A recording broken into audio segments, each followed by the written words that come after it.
Hello everyone, आज के इस वीडियो में हम डिस्कस करेंगे Indian economic development chapter 3 LPG liberalisation, privatisation and globalisation policy part 6। Topic है प्राइवेटाइजेशन।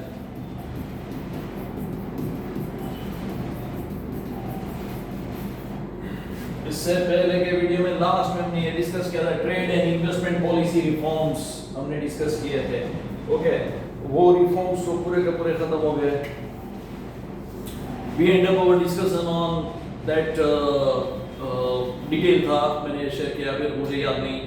लेकिन नाउ नेक्स्ट जो हम जा रहे हैं, लिबरलाइजेशन खत्म हुआ कि रिफॉर्म्स के फॉर्म में हमने लिबरलाइजेशन स्ट्रेटेजी सबसे पहले अप्लाई किया कि भाई लिबरलाइजेशन किया मीन्स व्हाट कि रूल्स एंड रेगुलेशंस को लिबरल कर दिए और उसी के फॉर्म में रिफॉर्म्स लेके सरकार आई 1991 पे। ओके, तो liberalisation means the reforms, whatever rules and regulations unnecessarily जो स्ट्रिक्ट रूल्स रेगुलेशंस थे, ओके, वो जो है वो सरकार ने रिमूव किया एंड फ्लेक्सिबिलिटी जो है वो बहुत सारी अप्लाई कर दी। वो हमने रिफॉर्म्स वगैरह डिस्कस किया, उससे बहुत सारे इकोनॉमी को ग्रोथ मिला एंड सपोर्ट भी मिला। मींस की रेस्ट्रिक्टिव पॉलिसी के सामने जो है वो सपोर्टिव पॉलिसी सरकार ने फ्रेम किया। That was the end of the topic liberalisation. Now we move to privatisation. अब लिबरल तो आपने सब कुछ कर दिया, चलो पॉलिसी लिबरल कर दिया, लेकिन what if you are not going to allow private sector to enter in? अगर आप प्राइवेट सेक्टर को एंट्री नहीं दोगे तो पब्लिक सेक्टर एंटरप्राइजेस जितने भी है,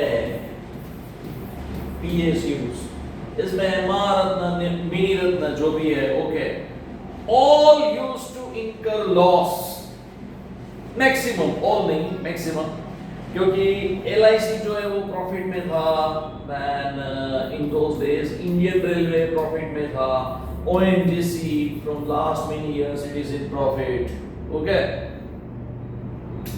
एनटीपीसी, एनएचपीसी, सेल, ये सब कंपनीज जो है वो लॉस करती थी। बेल वो भी पहले लॉस करती थी क्योंकि heavy electricals limited, Bharat heavy electricals limited, okay, Hindalco, ये सब जो है वो लॉस करते थे। समझ पाए? तो मेरे कहने का मीनिंग क्या है कि अगर पब्लिक सेक्टर अंडरटेकिंग्स लॉस करता है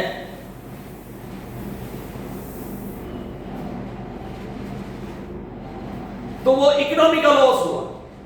समझ में?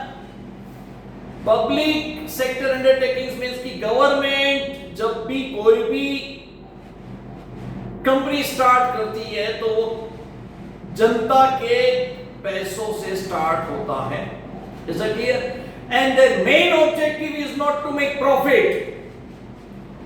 The main objective of public sector undertakings is not to make profit, just for the social objectives they are going to start. Is it clear? तो social objectives में क्या होता है? Providing better services at the least possible cost without any discrimination. Is it clear? कि society में जहां पे जरूरत है वहां पे वो फैसिलिटी अवेलेबल होनी चाहिए। ये रोल है गवर्नमेंट कंपनीज का, गवर्नमेंट सेक्टर का। तो वहां पे पहले प्रॉफिट नहीं देखती। समझ पाया कि इतनी ये चीज जो है वो इतने में बेचेंगे तो इतना प्रॉफिट होगा, वो नहीं देखते। समझ में आया? नीड जो है वो नीड को देख के डायरेक्टली प्रोवाइड किया जाता है गुड्स या सर्विसेज जो भी। ओके, तो सबसे पहला पॉइंट जो है यहाँ पे प्राइवेटाइजेशन। अब without private entry alone public sector undertakings cannot fulfill the needs of the country at all. Bharat देश को कंज्यूमर गुड्स की जरूरत थी। हमारे कंट्री के कंज्यूमर गुड्स, ओके। 1981 के बाद फॉरेन कंपनीज को एंट्री दिया, तो फॉरेन कंपनीज को एंट्री दिया है। अब फॉरेन कंपनीज जो है वो सभी प्रोडक्ट्स जो है वो मैन्युफैक्चरिंग करके यहाँ पे सेल आउट करना क्या स्टार्ट कर देगी, तो they are going to capture the Indian market. तो 1990s तक सरकार ने वेट किया that we are not going to allow the foreign companies. Why? Because our company cannot survive in the competition. By keeping that in view, 1990s तक government ने wait किया है, समझ में आया? उसके बाद सरकार ने जो है वो without taking a single particular time period, they took the decision कि अब तो ये जितनी भी हमारी इंडिया की कंपनी है, भारत की कंपनी है, उनको जो है वो सर्वाइव होने के लिए उनको जो भी करना है करें। If they want to survive in the competition, then they need to think it over about the interest of the consumer first. समझ में आया? फॉरेन की कंपनीज जो है, multinational corporations, they first they think about the interest of the consumer. 1990s तक आप अपने parents को पूछना, वो आपको बोलेंगे कि हाँ बात सही है। जितने भी इंडियन प्रोडक्ट्स थे was not developed on the basis of quality improvement, quality perspective से वो डेवलप नहीं होते थे, just for the sake of selling। समझ में आया? और उसकी वजह से मल्टीनेशनल कॉर्पोरेशन का मार्केट से ज्यादा था। Is that clear? तो इंडिया को कंज्यूमर गुड्स चाहिए, कैपिटल गुड्स चाहिए इंडस्ट्रियलाइजेशन करने के लिए, समझ में आया? बहुत कुछ चाहिए। इलेक्ट्रिसिटी का प्रोडक्शन, सबसे पहले तो इकोनॉमी जो है पूरा का पूरा जीडीपी किसके ऊपर चलता है? इंडस्ट्रियलाइजेशन। तो इंडस्ट्रियलाइजेशन कब होगा? Only when the electricity available, resources तो होने चाहिए। इलेक्ट्रिसिटी अवेलेबल नहीं है तो कैसे इंडस्ट्रियलाइजेशन करोगे? फैक्ट्री डाल दिया, ओके, और 24 आवर्स में 10 घंटा जो है वो बिजली नहीं है।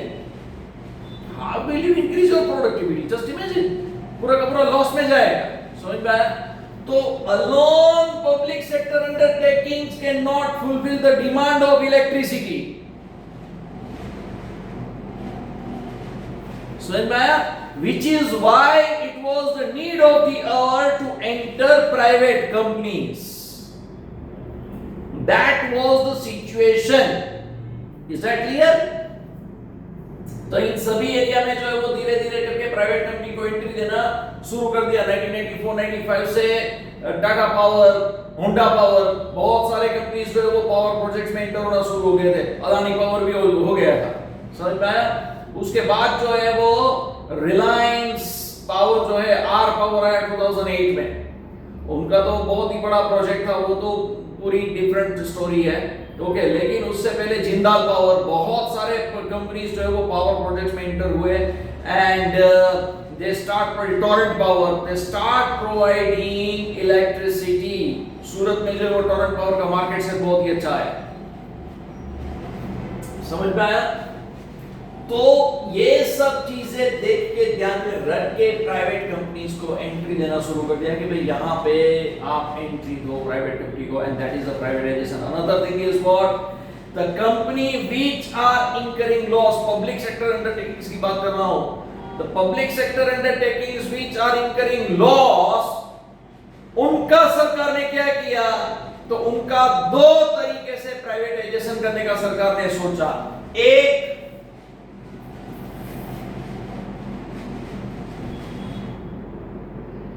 Total capital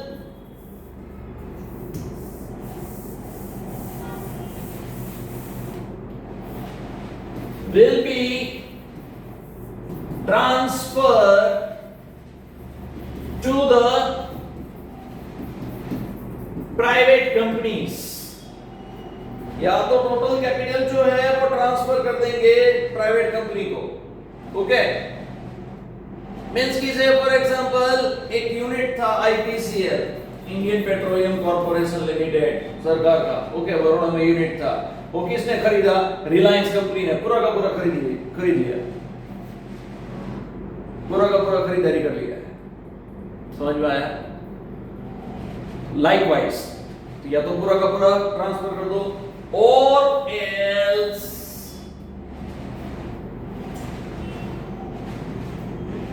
public sector undertakings को 50% और 51% शेयर्स ट्रांसफर करना पड़ेगा, transfer to public sector private sector enterprises PSEs, either partial control or full control, and this process is known as public sector undertaking का जो है public sector undertaking का ये जो एंटरप्राइज है वो प्राइवेटाइजेशन के लिए जो करते हैं, ओके, दिस पर्टिकुलर पार्शियल जो भी होता है उसको कहते हैं the process is known as disinvestment.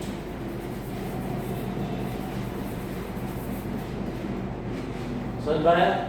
Equity जो है पब्लिक सेक्टर अंडरटेकिंग का इक्विटी, ऐसे फॉर एग्जांपल BSNL है, BSNL का इक्विटी का वैल्यू अगर 500 करोड़ है, ओके, तो 500 करोड़ में से 260 करोड़ अगर जियो को ट्रांसफर कर देता है, ओके, तो ये डिसइन्वेस्टमेंट प्रोसेस हुआ। मींस कि पूरा का पूरा कंट्रोल पब्लिक सेक्टर के हाथ में नहीं दिया है, सॉरी, पूरा का पूरा कंट्रोल प्राइवेट सेक्टर को नहीं दिया है। 50% कंट्रोल में 49%, सॉरी 49%, 51% तो जो खरीदेगा उनको देना पड़ेगा प्राइवेट सेक्टर। अगर जियो जो है वो BSNL में बैठ के बीड इश्यू करता है, ओके, तो 51% उनको देना पड़ेगा, 51% देंगे, उसके बाद डिसीजन मेकर इज जियो, 49% सरकार रहेगी हिस्सेदारी में। तो 49% में सरकार क्या करेगी? They are going to keep watch on every activity on private sector of private sector that should not be in the disinterest of the consumer. Consumer के हित में ही सब कुछ होना चाहिए, पब्लिक के इंटरेस्ट में सब कुछ होना चाहिए जो भी एक्टिविटी करो। और ये सब करते हैं क्यों? Only because of managerial efficiency. Managerial efficiency क्यों? क्योंकि मैनेजरियल एफिशिएंसी से ही प्रॉफिट होता है। पब्लिक सेक्टर अंडरटेकिंग्स में this particular point was the lagging, managerial efficiency नहीं था। From the selection process to till the end, समझ में आया? वो पब्लिक सेक्टर अंडरटेकिंग्स में नहीं था क्योंकि स्किल के ऊपर से पहले से सिलेक्शन ही नहीं हो रहा है, कास्ट के ऊपर से सिलेक्शन हो रहा है हमारे कंट्री में। तो पब्लिक सेक्टर अंडरटेकिंग्स में तो वही देखेंगे। समझ में आया? कितना भी क्वालिफाइड इंसान हो वो नहीं देखेंगे on the basis of some particular measures में, यहां पे बोल नहीं सकता। You can understand, okay. तो because of that reason what happened, the skill was not giving importance. तो स्किल को इंपॉर्टेंस आप नहीं दोगे तो मैनेजरियल एफिशिएंसी कैसे डेवलप होगा? Just imagine. And because of that reason the organisations are not profitable, were not profitable. वो तो आज इतना अच्छा एजुकेशन जो वो मिलना शुरू हुआ है, इतने सारे एजुकेशन इंस्टीट्यूट है 1981 के पहले नहीं थे। ये आफ्टर अर्थक्वेक 2001 के बाद प्राइवेट सेक्टर को एजुकेशन में एंट्री दिया, तब जाके ये इतने सारे यूनिवर्सिटीज आप देख रहे हो। नहीं तो मोरबी जो है, मोरबी राजकोट सौराष्ट्र यूनिवर्सिटी सिर्फ एक ही यूनिवर्सिटी था। आज जो है वो आज मोरबी से राजकोट आप जाते हो तो रास्ते में भी 2 यूनिवर्सिटी और एक यूनिवर्सिटी तीसरा जो है वो आत्मा यूनिवर्सिटी राजकोट में है। 3 यूनिवर्सिटी ऑलरेडी, दर्शन यूनिवर्सिटी, मारवाड़ी यूनिवर्सिटी, आत्मा यूनिवर्सिटी। ये क्लियर? तो ये सब जो है वो क्या है, इन्वेस्टमेंट की वजह से हुआ है, और तभी जाके एम्प्लॉयमेंट अपॉर्चुनिटीज इतना हुआ, एम्प्लॉयमेंट जनरेशन इतना हुआ। नहीं तो इतने सारे टीचर्स को जॉब कैसे मिलता? जस्ट इमेजिन, वो तो पॉसिबल ही नहीं था। Alone public sector can not fulfil the all requirement, and उससे जो है वो ग्रोथ भी नहीं होता इकोनॉमी का। तो that is why private sector must allow, और इस तरह से प्राइवेट सेक्टर जो है हुआ, एंड ये प्रोसेस जो है उसको डिसइन्वेस्टमेंट कहते हैं। Is it clear? Okay next. अब यहां पे पॉजिटिव इंपैक्ट ऑफ प्राइवेटाइजेशन। अब इसका पॉजिटिव इंपैक्ट क्या क्या है?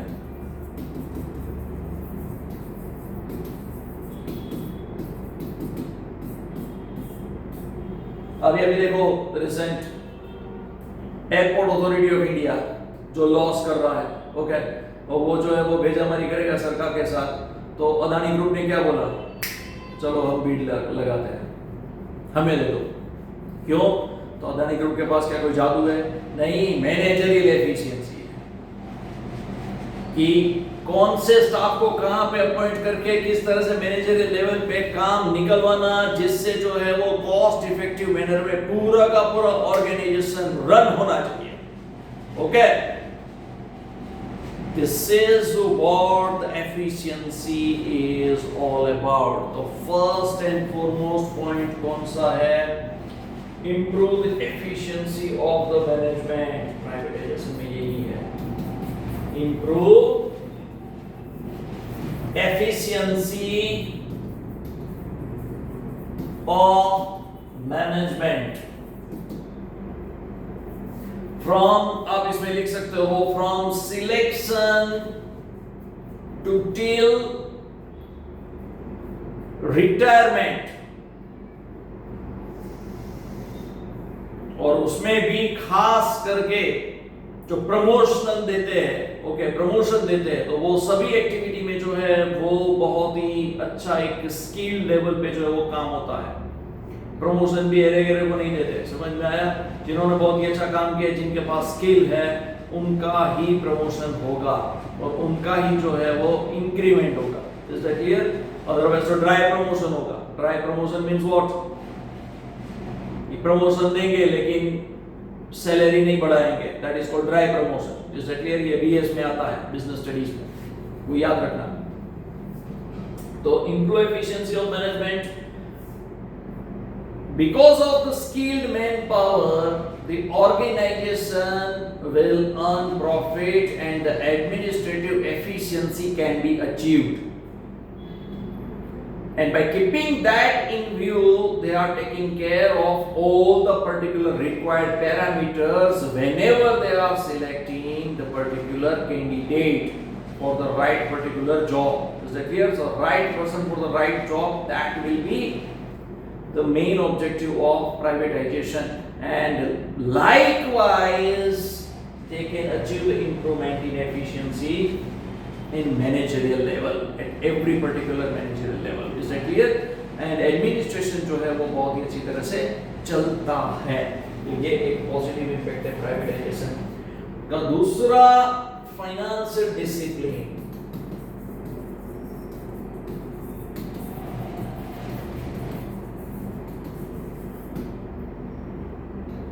See, financial discipline means whenever the organization, private sector organization wants to achieve the growth at that time, by keeping funds in view, finance को देख के कभी जो है वो ये डिले नहीं होता, समझ पाया? There is no any delay in decision making whenever they want to expand the organization. Is that clear? And they are allocating the fund in a most right way. Why is it so? Because their main objective is to make profit. Does that clear? Profit का main objective है, which is why financial discipline का यहाँ पे meaning क्या है? Misappropriation of fund नहीं होगा, क्योंकि वो ओनर ने खुद का पैसा लगाया है उसमें, समझ में आया? He or she cannot afford loss. And they cannot afford to allocate the fund in a wrong way. Misappropriation of and misallocation of fund they cannot afford. That is why they are taking care of each and every particular step, and that leads to financial discipline. और वहीं से जो वो profit fetch होके आता है। Is that clear? Reduction in deficit, yes.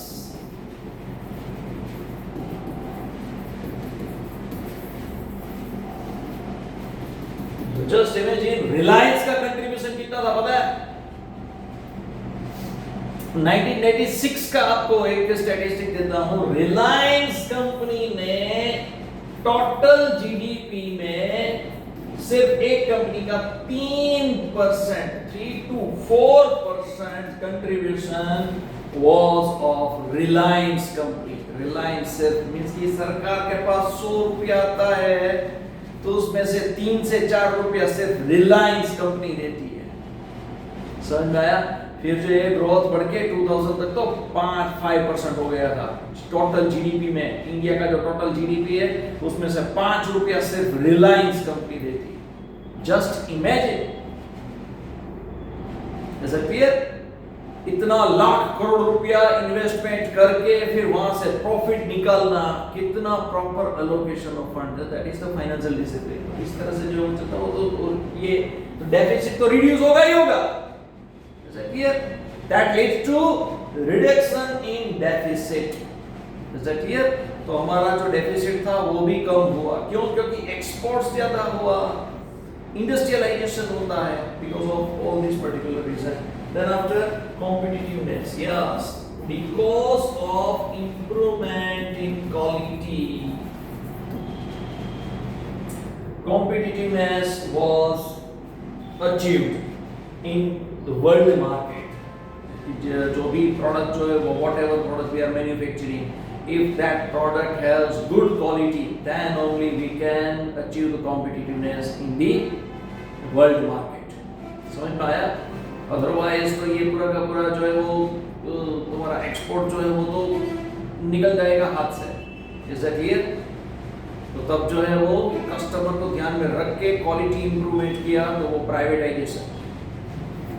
Next point is diversification of production. Yes, more diversification was possible because of privatization. How and why? Because always private sector came with new idea, new product, which is why what happened, मैंने यहाँ पे भी लिखा था consumer goods, capital goods, तो सबका जो है वो डिमांड देख के to earn maximum particular profit, private sector entered in the industry, and that particular industry driven by private sector, जिससे क्या होगा, consumer is also in benefit, investors are also in benefit, and at the end company is also in benefit, and then after government is also in benefit. That is why government को tax मिला तो deficit कम हुआ, और यहाँ पे diversification of production means more number of goods available, more number of products available, and profitable diversification हुआ। समझ में आया कि नया इंडस्ट्री आता है तो वो प्रॉफिट भी करता है। Increase in FDI, yes, increase in foreign direct investment। बहुत सारे कंपनीज को जो है वो मल्टीनेशनल कॉर्पोरेशन का ऐसे नॉर्म्स है कि if you want to enter, क्योंकि नेक्स्ट टॉपिक ग्लोबलाइजेशन का है, तो ग्लोबलाइजेशन मींस कि उनको वेलकम करते थे, तो if you want to welcome then you have to tie up with the private company. कोई भी एक प्राइवेट कंपनी के साथ मिलकर आपको धंधा करना है, तो बहुत सारे कंपनीज जो है वो आ गए भारत में। समझ में आया? बजाज एलियांस इंश्योरेंस में, तो एलियांस जो है वो फॉरेन का कंपनी है, बजाज भारत का है, तो एलियांस और बजाज दोनों मिलके बजाज एलियांस। समझ में? आईसीआईसीआई प्रूडेंशियल तो वैसा ही था। आईसीआईसीआई जो भारत का है, प्रूडेंशियल यूके का कंपनी है, और वैसे ICICI prudential. So like Tata AIG, तो एआईजी यूएस का कंपनी है, बहुत बड़ा कंपनी है फाइनेंस का, और टाटा और एआईजी दोनों ने मिलके यहाँ पे, तो लाइक वाइज जो है वो 1981 के बाद ये शुरू 1989 की बात कर रहा हूँ। 1989 के बाद जो है वो इतने सारे इंश्योरेंस कंपनी और वो सब आ गए, और फाइनेंस का पूरा सेक्टर जो है वो ओपन हो गया। पूरी की पूरी फाइनेंस की भाषा जो है वो चेंज हो गई because of thanks to private sector only. बाकी public sector alone can not increase this much of employment opportunities. Is that clear? अब इसके थोड़े बहुत नेगेटिव पॉइंट भी है, वो डिस्कस करके we end up our negative effects। तो सबसे पहले क्या होगा कि neglect of social interest will not be focused।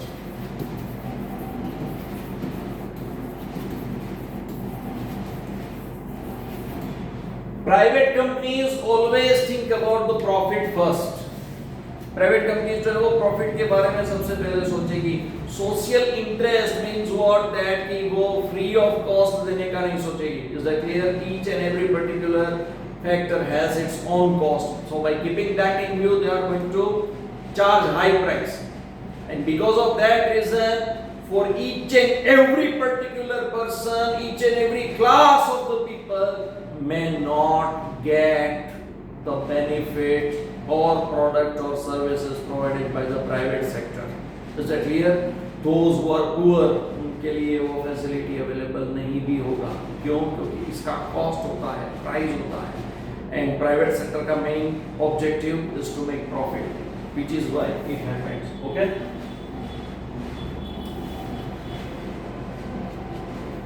Then after, highly priced goods, आज के टाइम पे नहीं है लेकिन उस टाइम पे था, उस टाइम पे था। अगर इलेक्ट्रिसिटी जो है वो प्राइवेट सेक्टर प्रोवाइड करता है तो इलेक्ट्रिसिटी का प्रोजेक्ट जो है वो लॉन्ग जेस्टेशन पीरियड है रिटर्न का। समझ में आया? 3 साल में रिटर्न पॉसिबल ही नहीं है। इलेक्ट्रिसिटी प्रोजेक्ट्स अगर आप स्टार्ट करते हो, इन्वेस्टमेंट करते हो, तो उसमें 3 साल में रिटर्न पॉसिबल नहीं है, 6 से 7 साल लगेगा। So by keeping that in view, what private sector used to do, private sector ने शुरू में हाई प्राइस चार्ज किया, हाई रेट चार्ज किया। तो हाई रेट चार्ज होने से कॉस्ट ऑफ प्रोडक्शन इंक्रीज हो गया, कॉस्ट ऑफ प्रोडक्शन इंक्रीज होने से इन्फ्लेशन इंक्रीज हो गया, क्योंकि फिनिश्ड गुड्स का प्राइस जो है वो भी स्काईरॉकेटिंग, वो भी हाई जाएगा, तो उससे इन्फ्लेशन इंक्रीज होगा, इन्फ्लेशन से गरीबी इंक्रीज हो गई। तो प्राइवेट सेक्टर को एंट्री दिया और डायरेक्टली जो है वो गरीबी इंक्रीज हो गई 2-3 साल में। एंड प्राइवेट सेक्टर ऐसा बोलता है कि भाई to earn profit we are going to levy more price, more rate on the particular unit. तो जिससे तो क्या है कि इंडस्ट्री भी लॉस करने लगी। क्यों? क्योंकि सबका कॉस्ट ऑफ प्रोडक्शन हाई जाएगा, और वो कॉस्ट ऑफ प्रोडक्शन हाई जाने की वजह से क्या हुआ, लोगों ने जो है वो लेबर का वेज रेट कम किया। तो लेबर का वेज रेट जैसे कम हुआ तो मैंने सिलसिला स्ट्रेटेजी का केस है, वो बुक में, आईडी की बुक में दिया होगा। ओके, तो ऐसे बहुत सारे जो है वो नेगेटिव इंपैक्ट जो है वो भी देखने को मिलते हैं। समझ में आया? But in each and every particular state it was not happened. वो बहुत ही कम स्टेट में जो देखने को मिलता है। क्यों? क्योंकि वहां पे क्या पता है, इलेक्ट्रिसिटी का कंजम्पशन भी तो होना चाहिए। गुजरात में ऐसा नहीं हुआ था। क्यों? क्योंकि गुजरात में इंडस्ट्रियलाइजेशन,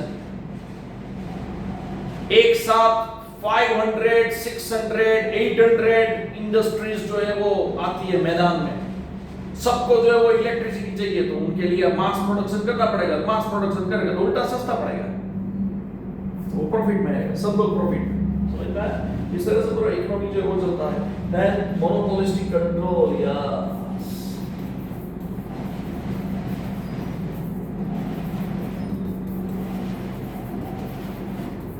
जब प्राइवेट कंपनीज को एंट्री मिलता है तो फिर वो क्या करते हैं, they start enjoying monopoly, they are going to enjoy the monopoly, and then after what they may use dictatorship. Possible है। समझ में आया?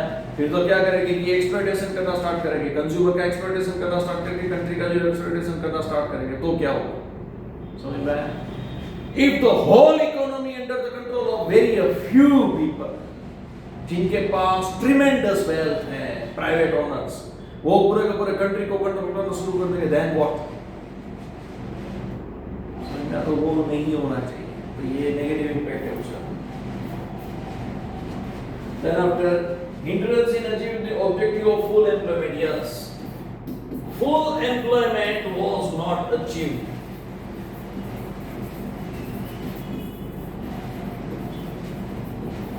ये भी पहले हुआ था कि फुल एम्प्लॉयमेंट जो अचीव नहीं हुआ था। क्यों?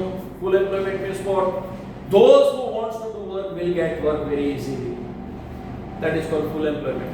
तो नए नए लोगों को तो जॉब मिलता था, लेकिन प्राइवेट कंपनीज के कल्चर में जितने भी 40-50 प्लस ईयर्स के जो है employees, they were not set in the culture of private sector, क्योंकि वहां पे जो वो एफिशिएंसी और इफेक्टिविटी से जो वो काम निकलवाते थे, and they were not well trained, and because of that reason they start getting voluntary retirement.